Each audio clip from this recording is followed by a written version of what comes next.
The communities that make up Richmond County's District 3 have a history of electing councillors and then re-electing them for a long time. Think of names like Shirley McNamara, Felix Marchand, Richie Cotton, and most recently, Brian Marchand, who held District 3 and the previous district that took in Lewisdale and the surrounding communities, District 6, for a combined 12 years. But that came to an end on Saturday night when Melanie Sampson defeated Marchand to become the new councillor-elect for District 3. I got to catch up with Sampson just a couple of days later at her home. Here's that interview right now. And we're pleased to have the victorious candidate for District 3 in Richmond County's recent municipal elections. We welcome Melanie Sampson back to Telile 24/7, and we're going to be seeing a lot more of her over the next little while. Melanie, first of all, congratulations. Thank you so much, Adam. Thanks for having me, and thanks for your congratulatory message. Oh, no trouble at all. So what was it like for you? We were talking a little bit about this before we went on the air here, but it was quite a cliffhanger through the night. I know at one point your lead was only about 5 votes after the first few polls had been reported. What was it like for you and your family as you were watching these results roll in and then finally realize that you were going to be the new councillor for District 3? I think the nail biter lasted a bit longer for the constituents than it did for me, because of course I had folks, agents at the polls who were reporting back to me in terms of what the results were. So it seemed to take a really long time for that fire department, the poll that was at the Lewisdale Fire Department, to come in. But I knew the results of that one for probably 15 minutes before it showed up on the county's website. So thankfully I didn't have such a long period of time where I was concerned about what the margin looked like. I felt very excited after I saw the first polls at the Riverside Community Center and Riverdale Community Center, pardon me. And a little bit disappointed when I saw the one at the Lions Club, but then we rebounded back and came out on top. When did it sink in for you that this had really happened, that you had won the seat and that you were going to be the councillor for District 3 for the next 4 years? Was there one or two defining moments for the night or even over the next day or two? Yeah, well, I got my first call from a resident yesterday of the district looking for help, so that helped sink it in pretty well. How early in the morning? Yeah, exactly. I guess certainly the night of the election, we always get results in terms of like how many people have voted in the advance polls. So although we were waiting quite a long time for one of the advance polls to show up on the screen again through the Richmond County website, I knew how many people had voted there, and I had a pretty good idea of the number that were mine, and I knew I needed whatever, let's say 25 or whatever it was, and I knew I had that number. And so when that happened, I kind of sunk in. Holy smokes, here we are. It's a done deal. And so yeah, it was pretty exciting.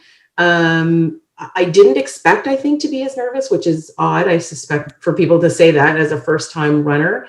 I spent my day either running the roads, going to the polls to visit the folks that are working there, and then my agents as well. And then I spent the afternoon with a good friend running the numbers and, checking the sheets and sort of making some strategies to get out the vote. So it was very exciting. I understand how people can become very addicted to politics. It's quite exciting.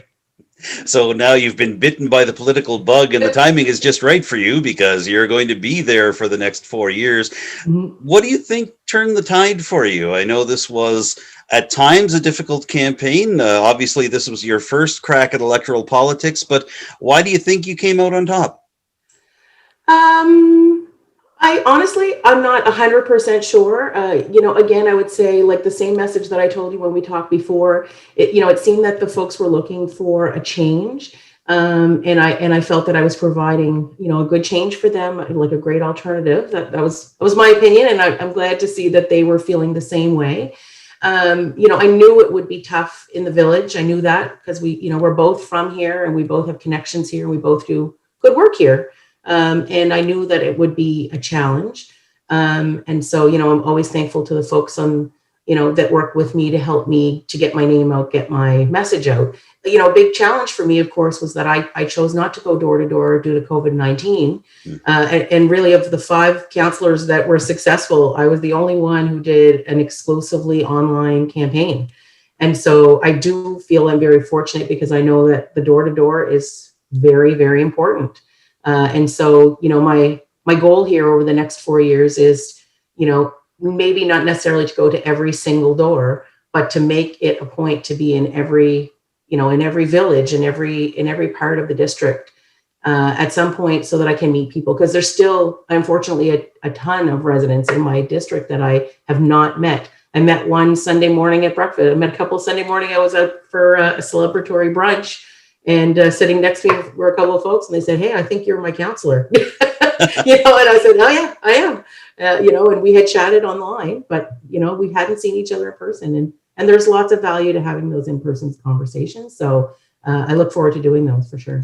You talked about the different communities in the district that you hope to be getting to on a regular basis. And I noted with some interest that as the results were coming in, you were getting significant support all the way around, everywhere from Whiteside, Evanston, Cleveland, out into Point Tupper as well, too, in addition to the strong numbers you were pulling in the Lewisdale and Grand Anse polls. Yeah. Knowing that, first of all, can you tell me, how does it feel to get that widespread mandate from all the way across the district, not just right in your own backyard? And how do you hope to be able to reach out to those folks over the next few years, even with the pandemic still going on? I feel excellent about it. I feel really wonderful about it. It was, I said early on in the campaign, I was concerned that residents would feel it was just two people from Lewisdale running for Lewisdale, because both of us were from the village of Lewisdale. And I really did make as much of a point as I could to reach out to the people, certainly in the village. Of course, you don't want to take them for granted, but the folks in those outlying areas, as you said, to make the right connections. Shirley McNamara, longstanding counselor in Richmond County, was working with me to help introduce me to a lot of people in her former district. And I mean, that certainly, I would say, was a big help to me for sure, because she knows a lot of people and she's respected by a lot of people, including me.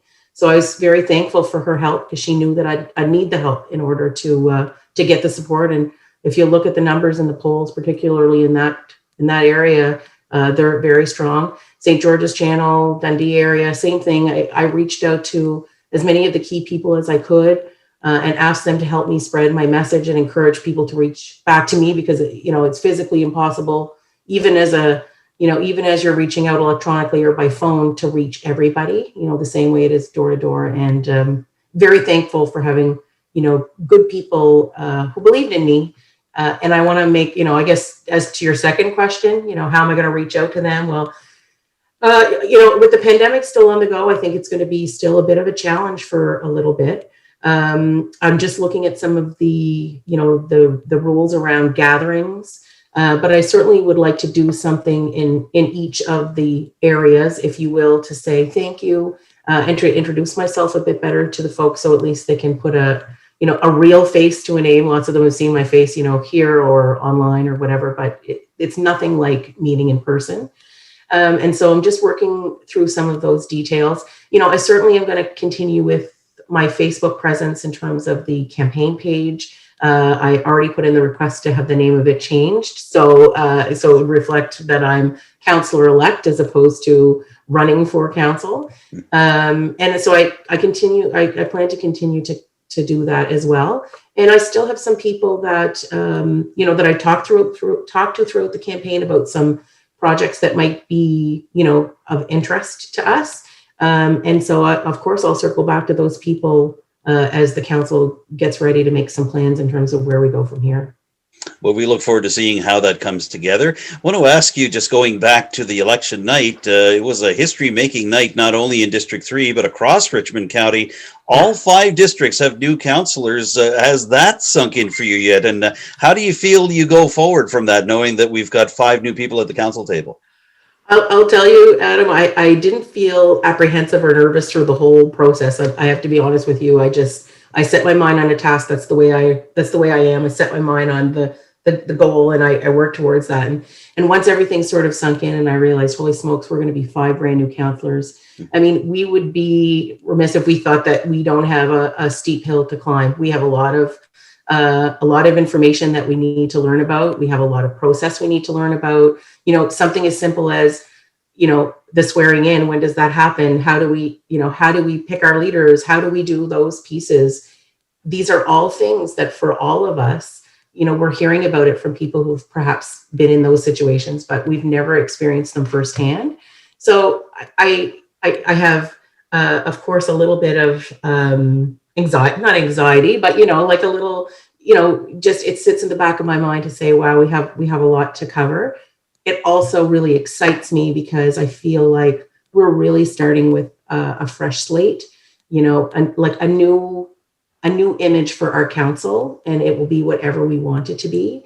And I will say as well, I said to a couple of people yesterday, actually, that, having done the candidates forum at Telile, and having listened to the interviews that you did with folks, and the ones that they, and the videos that some of the folks put up, and conversations I had with the folks who are councillors elect, I have to say I'm excited at the fact that I think we share very much a similar mindset, a similar vision for where we go from here. I think we all recognize that we have a lot to learn, and that, and we're all hoping that constituents are patient with us as we learn and we find our way.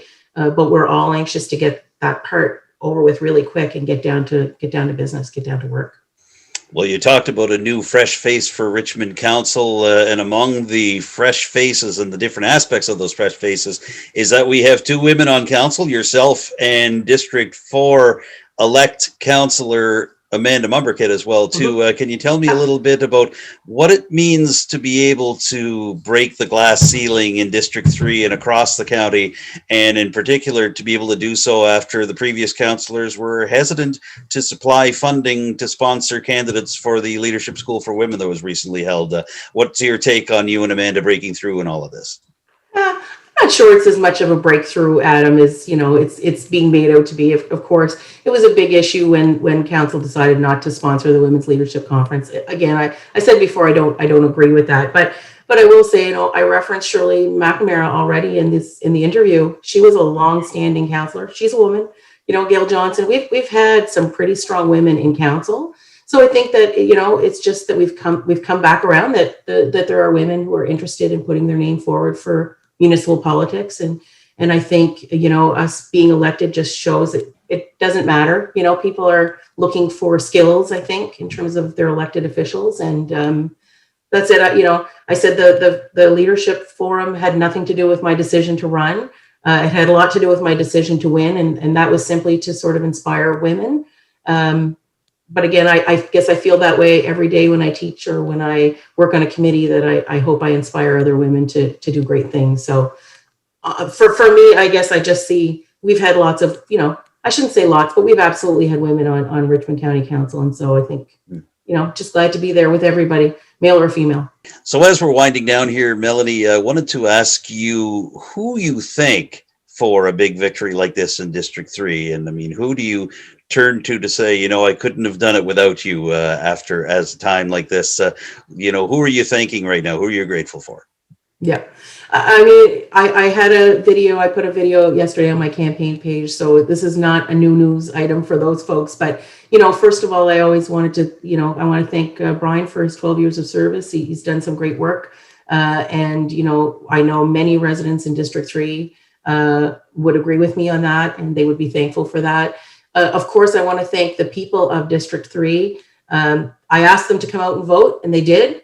They voted for me and they voted for Brian, and that's what I wanted. I just wanted people to have their voices heard. Absolutely, I want to thank the big supporters. I referenced Shirley McNamara already. Again, I'm talking about her again. She's going to love that. She was such a great support, like sharing her wisdom with me, sharing her knowledge of people with me, and spreading my message. Leanne Marchand, who was my official agent, but as I said yesterday, more of a left and right hand to me at a lot of times. So I always valued her opinion and her help.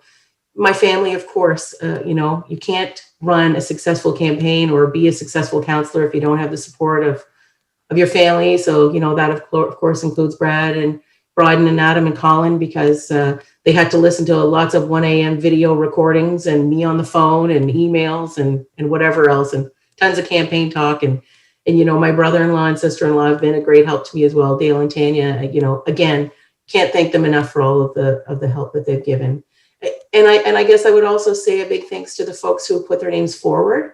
All of the people, whether they were successful or they weren't, they all have put, we talked about this before, they put their name on the ballot, and that's a big job. I already have started to reach out to some of those folks to just say, hey, thanks for doing that. And what do you think we maybe could work on together as we move forward in Richmond County?